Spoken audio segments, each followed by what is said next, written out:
And as we're getting Vijaya on stage here, welcome. I'm very excited about her. So we're going to pivot to some of the work that she is doing. We are very lucky to have her today. She is the Chief Security Officer of Airbnb. So very big company, a lot of things that probably go on with security concerns and handling definitely a lot of data and a lot of innovation in that space, as it has definitely disrupted a lot of traditional digital transactions in that hotel space. And they're doing some creative things. So I am going to hand it over to her and let you share your screen, and I will make sure your audio is all good. Okay, good afternoon, everyone. I'm very glad to be here with all of you. What a great conference, first of all. Thank you so much for the organizers with so many awesome talks. In our session today, we will be going beyond myths and cliches. Well, what does that mean exactly? In spite of having a lot of advice all around us, when it comes to our careers, we are still searching for answers, aren't we? That may be because a lot of advice tends to be very cliched, generic, and not very actionable, and sometimes even plain wrong. Today, I will share my take on 6 such cliches and myths and provide an alternate viewpoint based on my experiences and stories. Mind you, some of my views may surprise you, or they may actually go against some common wisdom that you heard until now. I'm not saying this is exactly what you should follow. I'm merely sharing a different perspective, and I encourage all of you to experiment with these and come to your own conclusions on what works best for you based on your situation. So let's get going.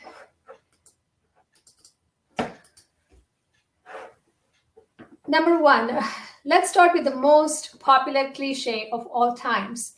Anyone not heard this advice about confidence? Fake it till you make it. I think this is not only one of the biggest cliches of all times, but a potentially dangerous one.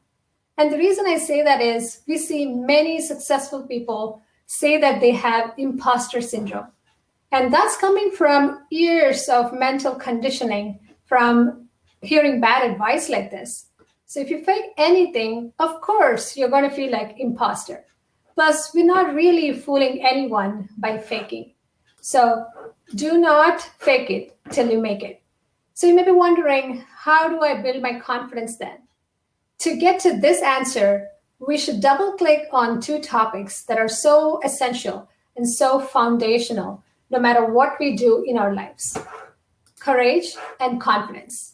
We often mix up courage and confidence. Let me start by defining these terms. Confidence is a feeling of self-assurance arising from one's appreciation of one's own abilities. Now, it's a pretty straightforward definition, but the keywords to remember there are one's appreciation of one's own abilities. That means it's not coming from someone else telling you that you're good at something, but you have to get it from inside of you, and no external amount of validation will do it for you. Courage, on the other hand, is your mental strength to face fear or difficulties. So we need courage to face our fears and do something. And that act of doing something is what will give you that appreciation for your abilities and thereby giving confidence. So courage leads to confidence. You don't need confidence to be courageous. Confidence is the end result of taking courageous actions. I can tell you from my own experience that that's exactly how it works. Early on in my career, I joined Cisco to work in the routing space. One day, my boss called me into his office and said, "Hey, Vijaya, I was asked to lead this newly formed business unit that focuses on security. Would you like to come join?" After I thought about it for a minute, I said yes and went and joined security.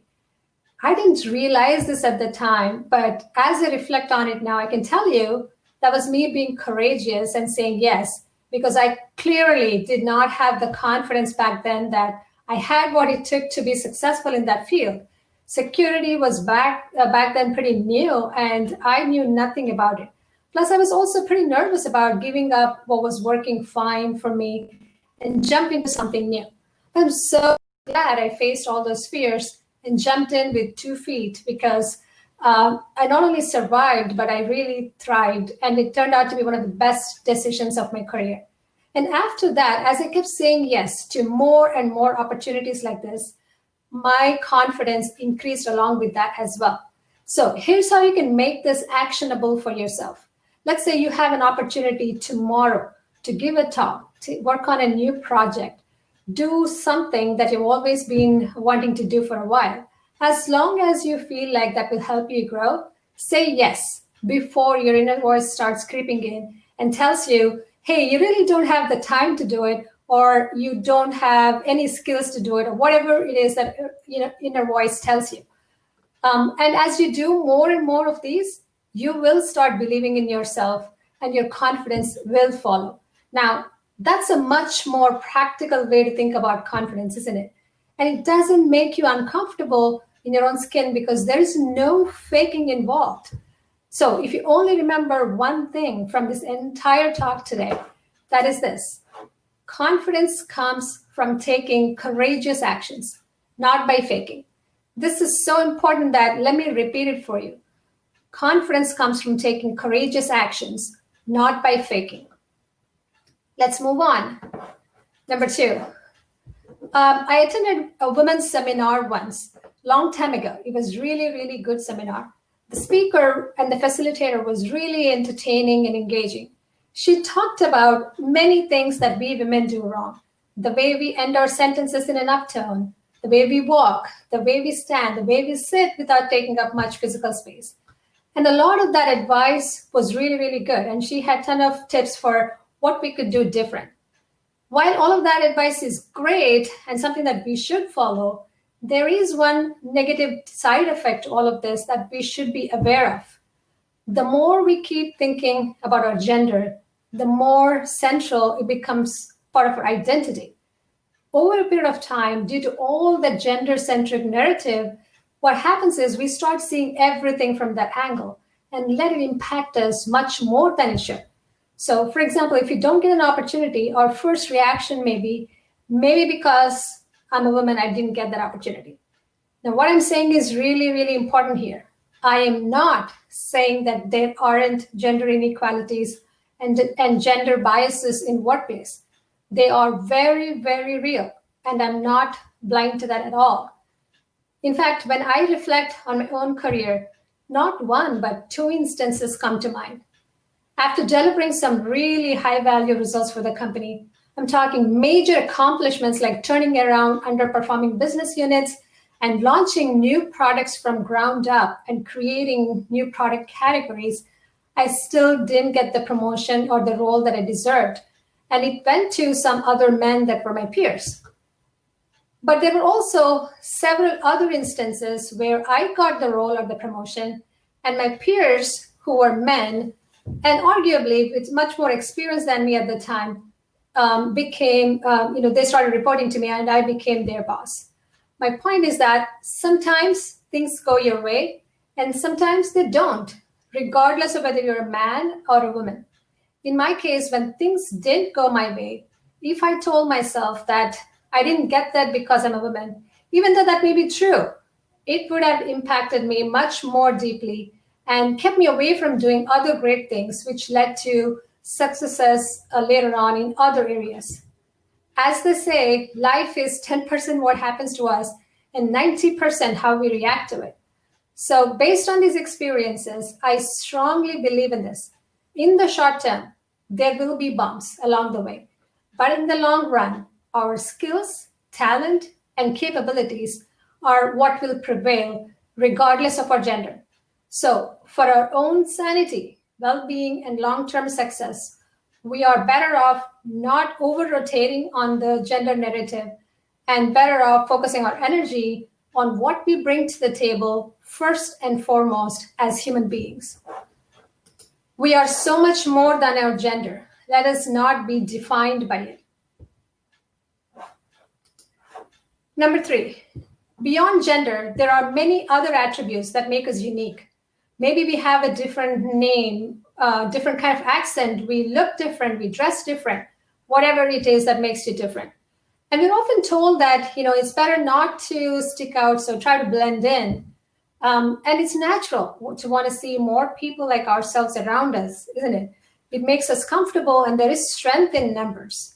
But don't think of whatever makes you unique as a disadvantage. And please stay away from any advice and chatter that supports that type of thinking. Throughout my career, when I looked around, I've always found myself as someone that looked or sounded different from most of the other people in the room. Happens all the time, even till today. Initially, that used to bother me a lot. But in reality, I realized that my uniqueness has helped me stand out in the long run. In fact, I vividly remember the first time that I noticed that. It was pretty early in my career. I was in a large meeting with many leaders at this company. I was sitting at the back of the room, and it was a large meeting of some sort, business review with our newly appointed senior vice president. And there were lots of discussion and questions going on. When I raised my hand and asked a question, everyone turned around and looked at me like, who is this person asking this question? Even though that made me feel a little awkward and weird at the time, later on, many of those same people remembered my name and what I said, probably because I was really looking and sounding different from many others in the room, and it was easy to stand out and be remembered. So rather than worry about sticking out, be glad that our uniqueness lets us stand out. It's a slight reframing of the wording, isn't it? Standing out versus sticking out. But that small change and small reframing can be really, really powerful for you. So remember, whatever makes you unique, it's a feature, not a bug. So don't try to fix it. Rather, have your unique strengths work for you in your favor. Number 4, feedback, a very important topic. We're often told that feedback is really something that you should accept unconditionally. Now, that's sound advice, but it is a little bit incomplete. All feedback should be welcome, but not all feedback should be acted upon. There may be circumstances in which you may get some feedback, and it's probably better that you don't act on it. There are 3 examples that I can give you in particular. First is, if you're getting feedback from somebody that recently met you, hasn't seen you operating in your full context, in that case, if the feedback doesn't make sense to you, go vet it with 2 or 3 other people that know you really, really well and actually understand to see if that makes sense. And second is, there are times when the feedback itself may be valid, but it may not be authentic to who you are, and it doesn't align with your own values and principles. If that is the case, please feel free to ignore that. And lastly, the feedback may be valid, but it may not align with your career goals at the time. For example, this recently happened with somebody in my organization. Based on their skills and expertise, it seemed like this individual could go really broad and take on lead roles on the team.